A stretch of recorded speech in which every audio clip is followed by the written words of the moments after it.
అర్ధరాత్రిళ్ళు హెలికాప్టర్లో దిగుతున్నారు. కెమికల్ ఏజెంట్లు వాడుతున్నారు. ఇక టియర్ గ్యాస్, స్మోక్ గ్రెనేడ్స్ కూడా ప్రయోగిస్తున్నారు. నేలకు తొక్కిపట్టి గన్తో బెదిరిస్తున్నారు. ఇది అమెరికాలో ఐస్ ఏజెంట్ల పనితీరు. డ్రగ్స్ గ్యాంగులను డీల్ చేసినట్లు, కరుడుగట్టిన నేరస్తుల్ని వెంటాడి పట్టుకున్నట్లు అక్రమ వలసలను వేటాడుతున్నారు.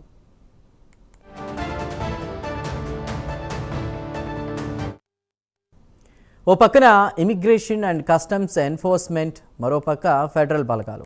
ఈ రెండూ కలిసి జనాన్ని వణికిస్తున్నాయి. అమెరికాలో చాలా చోట్ల వీటికి వ్యతిరేకంగా జనం రోడ్డెక్కుతున్నారు, నిరసన ప్రదర్శనలకు దిగుతున్నారు.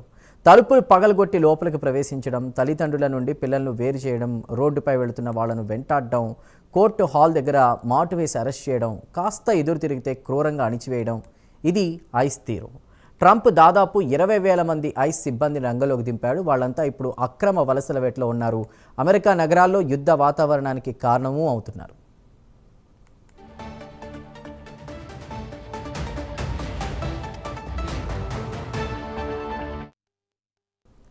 ఒక్క చికాగో నగరంలోనే గత నెలలో 1000 మంది ఇమిగ్రెంట్స్ని అరెస్ట్ చేశారు. వీరిలో అమెరికా పౌరులు, లీగల్ స్టేటస్ ఉన్న ఇమిగ్రెంట్స్ కూడా ఉండడం ప్రజల్లో ఆగ్రహానికి కారణమవుతోంది. అక్రమ వలసదారుల వేటపై విమర్శలు పెరుగుతున్నా ఇమిగ్రేషన్ అధికారుల దూకుడు మాత్రం తగ్గడం లేదు.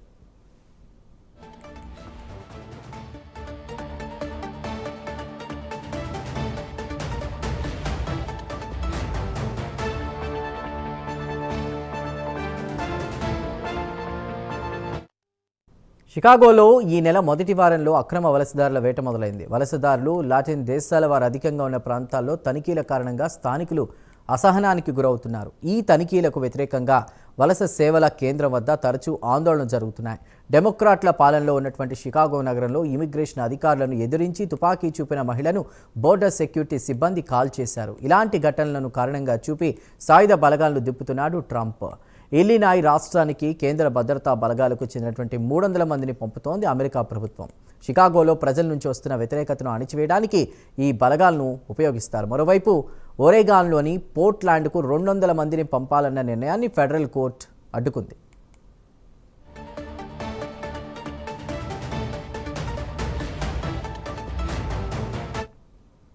అయితే ట్రంప్ డెమోక్రాటిక్ పార్టీ పాలనలో ఉన్న రాష్ట్రాలను టార్గెట్ చేశారనే ఆరోపణలు పెరుగుతున్నాయి. ఇప్పటికే కేంద్ర బలగాలను కొన్ని నగరాలకు పంపారు. ఇందులో Baltimore, Memphis, the District of Columbia, New Orleans, Oakland, San Francisco, Los Angeles, Chicago నగరాలు ఉన్నాయి.